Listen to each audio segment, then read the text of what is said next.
जय भीम, नमो Buddha. The colour board के धम्मा talks में आप सभी का फिर एक बार स्वागत करती हूँ। आज की हमारे चर्चा का विषय है एक शब्द, एक ऐसा शब्द जिसे हम कई बार सुनते हैं। उससे कई सारे मिथ्स भी है, कई सारे कंफ्यूजन्स भी है। तो इसी शब्द के बारे में आज हम बात करेंगे। ये शब्द है आर्य, और हमें ये सवाल भेजा है अजीत सुहाना जी ने हमारे इंस्टाग्राम पेज के थ्रू। वो पूछते हैं कि जो बुद्ध ने 4 सत्य बताए हैं, उन 4 सत्यों के सामने आर्य शब्द क्यों इस्तेमाल हुआ है। यानी जैसे हम सुनते हैं कि 4 आर्य सत्य, आर्य अष्टांगिक मार्ग।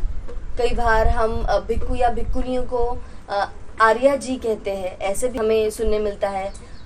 तमिलनाडु में पुरुषों को आर्य कहते हैं, महिलाओं को आर्या कहते हैं। तो कई बार हमें ये आर्य शब्द सुनने मिलता है, और हम ब्राह्मणों के लिए भी ये शब्द इस्तेमाल होते हुए सुनते हैं। कहते हैं कि विदेशी आर्य ब्राह्मण। जब हम इसका इंग्लिश ट्रांसलेशन देखते हैं शब्द का, तो हमें नोबल, सभ्य, इस तरह से ट्रांसलेशंस पढ़ने मिलते हैं। तो एग्जैक्टली ये आर्य शब्द क्या है, और क्या बुद्धा ने 4 सत्यों के आगे या अष्टांगिक मार्ग के आगे आर्य ये शब्द बताया है, इसी पर आज की चर्चा होगी। चर्चा के लिए हमारे साथ है भिक्खुनी विजया मैत्री जी। वंदामी भंते। जय भीम। तो भंते जी जो कि एक रिसर्चर है, एक लेखिका है, और कई लेख लिखती है, फेसबुक पर भी लिखती है। तो आइए आज इनसे इस विषय पर चर्चा करते हैं।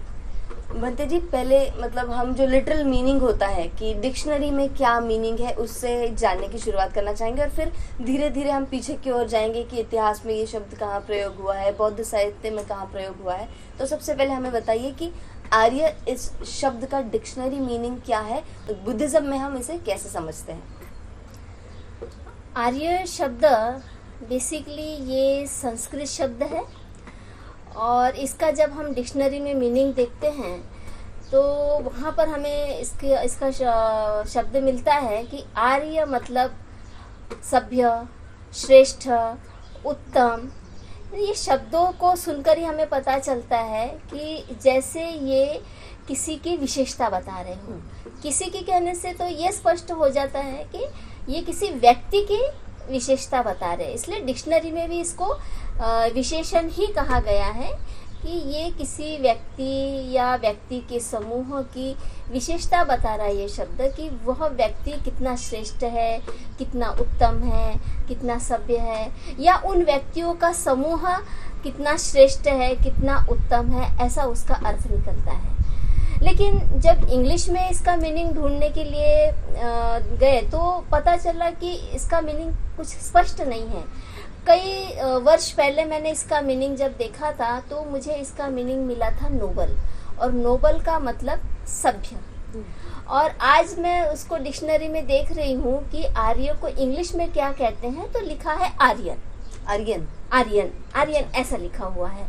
तो थोड़ा सा कंफ्यूजन हुआ कि आर्य शब्द ये संस्कृत में से आया हुआ है, और बेसिकली इसको भारत में ही इस्तेमाल किया जाता है इस शब्द को। तो फिर आर्य ने इंग्लिश शब्द हो ही नहीं सकता। इसका मतलब है कि जो प्राचीन समय में हमने जो देखा था कि इसका मतलब नोबल होता है, यानी सभ्य होता है, वो डिक्शनरी और आज की डिक्शनरी में कुछ अंतर आ गया है, ऐसा मुझे लगता है। ये भी फर्क मुझे दिखाई दिया कि हिंदी में जो अर्थ बताया गया है हिंदी डिक्शनरी में, श्रेष्ठ, उत्तम या सभ्य, तो उसे विशेषण कहा गया है। लेकिन जब मैं इंग्लिश की डिक्शनरी देख रही हूँ तो उसको संज्ञा या नाउन कहा जा रहा है। तो ये एक कंफ्यूजन डिक्शनरी देखने से पैदा हो रहा है। लेकिन इस कंफ्यूजन को हम दूसरे अलग तरीके से दूर कर सकते हैं कि वाकई में क्या है। डिक्शनरी तो लोगों द्वारा ही लिखी गई है, और लोग कुछ भी लिख सकते हैं, उसमें समय समय पर बदलाव भी हो सकते हैं। लेकिन जब लोग इसको व्यवहारिक रूप से प्रयोग करते हैं तो वो किस सेंस में इसको प्रयोग करते हैं, इससे पता चलता है कि वास्तव में उसका अर्थ क्या है। तो हम देखते हैं कि आर्य शब्द का प्रयोग कई जगहों पर आया है, प्राचीन इतिहास में आया है, साहित्य में आया है। मैं एक जगह आपको इसका ये देना चाहूँगी कि यहाँ पर साइनाचार्य के बारे में लिखा हुआ है। वो अपने ऋग भाष्य में आर्य का अर्थ कहते हैं विज्ञ, यज्ञ का अनुष्ठाता, विज्ञ स्तोता, विद्वान, आदरणीय, इस तरह के अर्थ दिए गए हैं। यहाँ पर कुछ विद्वान ये भी कहते हैं कि आर्य नाम की कोई जाति थी, और कुछ का मानना है कि यह कुछ लोगों का समूह था जो खुद अपने आप को आर्य कहते थे। इस तरह से हमको विभिन्न अर्थ मिलते हैं। एक जगह पर यह भी आया है कि आदरणीय के अर्थ में संस्कृत साहित्य में आर्य का बहुत प्रयोग हुआ है, और पत्नी अपने पति को आर्यपुत्र कहती थी। ये बात बिल्कुल सही है।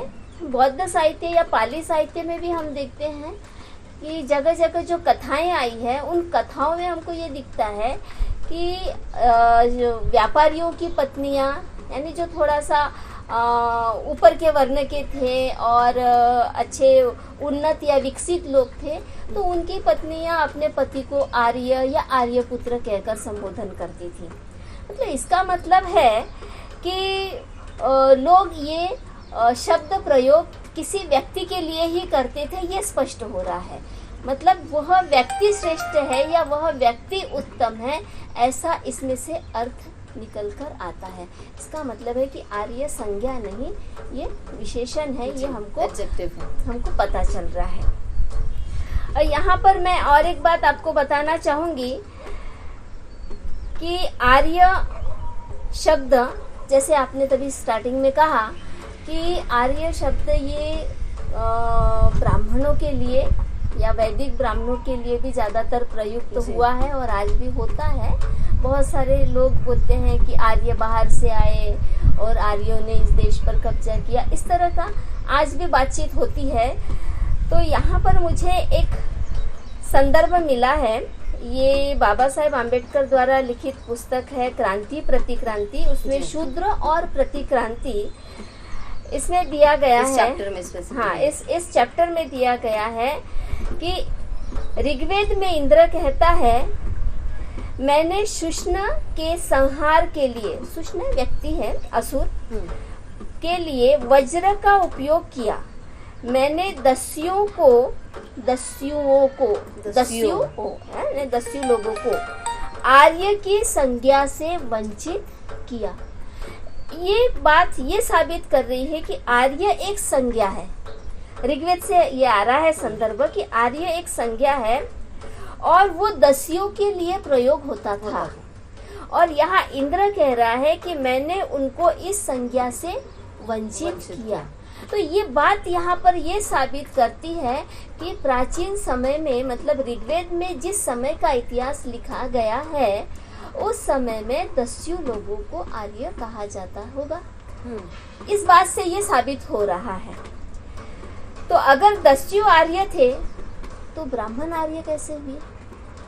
या तो दस्यु हो सकते हैं या तो वो हो सकते हैं, अगर ये संज्ञा है तो। यदि ये संज्ञा है, अगर विशेषण है तो फिर वो डिपेंड करता है। हाँ, और दूसरी बात ये भी निकल कर आती है कि आर्य का मतलब सभ्य यदि है या श्रेष्ठ है या उत्तम है, तो किसी के आगे ये विशेषण लगाने का मतलब है कि उस व्यक्ति ने कुछ अच्छा किया होगा, बहुत सारे अच्छे काम किए होंगे, या उस जाति या उस समूह ने बहुत अच्छा काम किया होगा, तब वो जाके श्रेष्ठ या उत्तम जाति कहलाएगी। तो जब हम प्राचीन इतिहास देखते हैं, खास करके भारत में जब उत्खनन की शुरुआत हुई अंग्रेजों के समय में, और हड़प्पा मोहनजोदड़ो में जो उत्खनन किया गया, उस उत्खनन से जो प्राचीन भारत का इतिहास निकल के बाहर आया, तो ये साबित हो गया कि भारत की जो प्राचीन संस्कृति या सभ्यता थी वो बहुत ही उन्नत थी। यहाँ तक कि पहले लोग समझते थे कि ग्रीक की सभ्यता सबसे पुरानी थी। भारत के जो ब्राह्मण वर्ग था वो ये मानने को तैयार नहीं था कि प्राचीन भारत की जो सिंधु सभ्यता है वो सबसे पुरानी थी। लेकिन जब अंग्रेजों ने इस पर संशोधन किया तो ये पता चला कि वो ग्रीक से भी पुरानी सभ्यता थी। और उसमें क्या निकल कर आया है कि उस समय लोगों ने एक नगरीय सभ्यता का विकास किया था। मतलब वो जंगली लोगों की तरह, यानी जंगल में घूमते जो हैं, उस तरह से असभ्य नहीं थे। जैसे हम देखते हैं कि आदि मानव जो थे कपड़े नहीं पहनते थे, है ना, जंगल में घूमते थे, शिकार करते थे, उनका पूरा भरण पोषण शिकार पर ही निर्भर रहता था। वैसा नहीं है ना, वैसा सिविलाइज्ड था। हाँ, ये नगरीय सभ्यता विकसित कर ली थी। इनके घर थे अच्छे पक्के मकान, लोहे के मकान बनाए गए थे, बड़े बड़े किले बनाए गए थे, और उन्होंने रास्तों का भी निर्माण किया था। एक जगह से दूसरी जगह जाने के लिए रास्तों का निर्माण किया था, और पानी के निकासी के लिए नालियों का निर्माण किया था। ये मैं उसमें भी ज्यादा नहीं जाना चाहूंगी कि लेकिन एक कंप्लीटली डेवलप्ड सिविलाइजेशन था उस वक्त का, जो उत्खनन में हमें पता चला। तो हम सभ्यता किसे कहते हैं या संस्कृति किसे कहते हैं? जहाँ मानव एक अज्ञानता से ज्ञान की ओर बढ़ता है, उस ज्ञान के आधार पर वो अपने रहन सहन में इतना विकास कर लेता है कि बहुत सारे भौतिक संसाधनों का उपयोग वो अपने जीवन में करता है। तो नगरीय सभ्यता का जिन्होंने विकास किया, क्या उनको आर्य नहीं कहना चाहिए? मेरा ये सवाल है। अगर आर्य का अर्थ नोबल है, सभ्य है, तो जो यहाँ के लोग थे उनके लिए इस विशेषण का प्रयोग किया जा सकता है। क्योंकि हम देख रहे हैं कि 5000 वर्ष पूर्व ये नगरीय सभ्यता का विकास इस देश में हो चुका था, और वो किन्होंने किया था? तो इतिहासकारों ने ये सिद्ध किया है कि यहाँ पर रहने वाले जो असुर थे, जो नागवंशीय थे, उन्होंने इस नगरीय सभ्यता का विकास किया था। तो आर्य तो इनको कहना चाहिए। भाषा का फर्क है, हम हिंदी में सभ्य कह रहे हैं या उत्तम कह रहे हैं, श्रेष्ठ शब्द भी संस्कृत का ही है। तो यदि इन लोगों ने ये सभ्यता विकसित की थी, तो आर्य का विशेषण तो इनके नाम के आगे लगना चाहिए। जबकि हमें पढ़ने में मिलता है कि जो यहाँ के मूल निवासी भारतीय थे, जो असुर थे, उनके लिए खासकर अनआर्य शब्द का इस्तेमाल होता है, नॉन सिविलाइज्ड, अनसिविलाइज्ड, जो तो सभ्य नहीं ये बात फिर मैं दोहराऊंगी कि इंद्र यहाँ कह रहा है कि मैंने दस्युओं को उनके आर्य संज्ञा से वंचित किया। इसका मतलब है कि ये जो दस्यु या आर्य थे या दैत्य थे, राक्षस थे, कई नामों से पुकारा गया है। तो इन लोगों को पहले आर्य कहा जाता था, लेकिन इंद्र और उनकी सेना ने जब इनके ऊपर आक्रमण किया, ये ऋग्वेद में आता है पूरा, आप लोग देख सकते हैं। तो इसमें ये दिखाई देता है कि पहले से जिनके नगर थे, जिनके घर थे, जिनके किले थे, और उन्होंने खेती का भी विकास कर लिया था, नदियों पर बांध बनाकर सिंचाई का भी प्रबंध कर लिया था, ऐसी सभ्यता को इंद्र ने बार बार आक्रमण करके या देवताओं ने बार बार आक्रमण करके नष्ट किया और उनको आर्य संज्ञा से वंचित किया। मैं अपने दर्शकों को बस एक चीज यहाँ पर क्लियर करना चाहूंगी। जब हम इंद्र या देवता इनके बारे में जब रेफरेंसेस दे रहे हैं, तो ये हम इमेजिनरी पावरफुल सुपरफिशियल कैरेक्टर्स के बारे में बात नहीं कर रहे। जो समुदाय, जो इंसान थे, देव, इंद्र, इन सब के बारे में बात कर रहे हैं। तो हम अपनी चर्चा को आगे की ओर बढ़ाते हैं। तो बंते जी, मैं ये पूछना चाहूंगी आगे कि जिस प्रकार से ये जो कंफ्यूजन है ना कि आर्य शब्द किसके लिए प्रयोग होना चाहिए, तो जब हम विशेषण और व्यक्ति विशेष विशेषण की तरह इसको देखते हैं, तो 4 सत्यों के आगे या अष्टांग मार्ग के आगे आर्य शब्द का प्रयोग जब किया जाता है, इसका क्या अर्थ है? क्योंकि सत्य या अष्टांग मार्ग कोई व्यक्ति नहीं है, तो ये आर्य शब्द इसके आगे क्यों इस्तेमाल होता है? बिल्कुल, मैं इसी बात को पॉइंट आउट करना चाहती थी हमेशा से कि आर्य शब्द का इस्तेमाल बुद्ध ने नहीं किया है। ये पाली का शब्द नहीं है, मैं पहले बता चुकी हूँ कि ये संस्कृत का शब्द है, और इस शब्द का मतलब श्रेष्ठ या उत्तम इस तरह से लिया है। इसलिए जो संस्कृत में पाली साहित्य का अनुवाद कर रहे हैं, तो वो उसको अर्य को आर्य लिख रहे हैं। बुद्धा ने जिस शब्द का प्रयोग किया है वो अर्य है। अर्य। देखिए, जब कोई बात संज्ञा होती है तो उसको वैसे का वैसा लिखना पड़ता है, उसका भाषांतर नहीं किया जाता। लेकिन यहाँ पर हम देख रहे हैं कि विशेषण के तौर पे उसका अनुवाद हो रहा है, तो अर्य को आर्य लिखा जा रहा है संस्कृत में, और वह भी वही शब्द प्रचलित हुआ है। लेकिन हम देखते हैं कि दोनों शब्दों के अर्थ में बड़ा फर्क है। अर्य शब्द का मतलब यहाँ पर बुद्धिज्म में ये आ रहा है कि बुद्धा ने जो सच बताए हैं, है ना, सच। पाली में सच बोलते हैं, सत्य भी नहीं बोलते हैं। इतना सच्चे। हमें संस्कृत की आदत हो गई है कि पाली कौन सा शब्द है और हिंदी कौन सा है, समझ में नहीं आता। तो यहाँ पर जो सच है, उस सच को बताने का उद्देश्य यह है बुद्ध का कि ऐसा सच है जो कभी भी नहीं बदलता। उसको आप किसी भी समय प्रयोग करके चेक कर सकते हैं कि ये सच कभी भी नहीं बदलता। समय बदल जाएगा लेकिन वो सच नहीं बदलेगा, काल बदल जाएगा वो सच नहीं बदलेगा, परिस्थितियां बदल जाएगी लेकिन वो सच नहीं बदलेगा, यानी स्थान भी बदल जाएगा तो भी वो सच नहीं बदलेगा। ऐसा जैसे कि बुद्धा ने कहा है कि ऐसा कुछ नहीं है जो बदलता नहीं है, change is the only constant. लेकिन बिल्कुल इस मामले में बुद्धा ने कहा है कि ये जो चार जो सच्चे उन्होंने बताया है वो नहीं बदलेंगे, यानी रेलेवेंट इन ऑल टाइम्स। बिल्कुल, जैसे कि वो कहते हैं कि दुख है, तो दुख है ये बात आप किसी भी काल में चले जाइए, ये नहीं बदलने वाली। दुख है तो है, अलग अलग तरीके का होगा भले ही, लेकिन होगा। दुख के प्रकार अलग अलग हो सकते हैं, दुख के कारण अलग अलग हो सकते हैं, लेकिन दुख तो है। और दुख हर जगह है, यानी तुम जगह बदलते हो तब भी वो दुख रहेगा ही, समय बदलते हो तब भी वो दुख रहेगा। यहाँ तक कि आप परिस्थिति बदलते हैं, आप गरीब है तब भी दुखी है, आप अमीर हो जाते हैं तब भी दुखी है।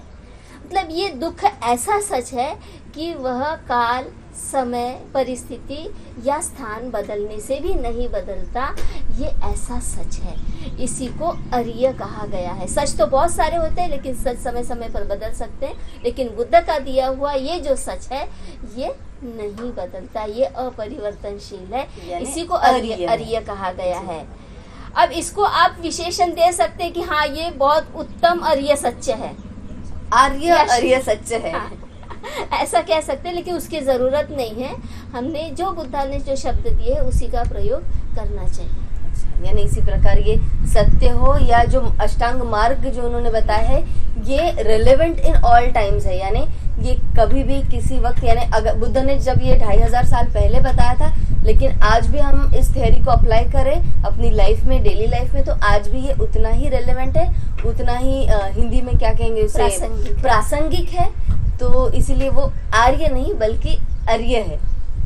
बहुत बहुत धन्यवाद देना चाहूंगी इस बहुत ही महत्वपूर्ण करेक्शन के लिए। मैं इसे करेक्शन ही कहूंगी क्योंकि प्रचलित जैसे चलते आ रहा है, हम आर्य ही सुनते आ रहे हैं, आर्य ही बोलते आ रहे हैं। तो आई होप कि आप सभी को भी ये जो सेशन रहा आज की चर्चा का वो बहुत महत्वपूर्ण लगा होगा। और आपके कोई भी ऐसे कोई प्रश्न होंगे तो आप हमें लिखकर भेज सकते हैं। हमारे सोशल मीडिया के अलग अलग प्रोफाइल्स है, जो चाहे फेसबुक से, चाहे आप हमें इंस्टाग्राम के थ्रू कांटेक्ट करिए, आपके प्रश्न भेजिए और इस वीडियो को लाइक करिए ज़रूर और कमेंट्स करिए आपको ये सेशन कैसा लगा, या आप अगले सवाल भी इस कमेंट बॉक्स में लिख सकते हैं। और प्लीज़ चैनल को सब्सक्राइब करिए, इस सेशन को लोगों तक भी पहुंचाइए, शेयर कीजिए। Sharing is caring after all. And thank you everybody. लेते हैं विदा, धन्यवाद।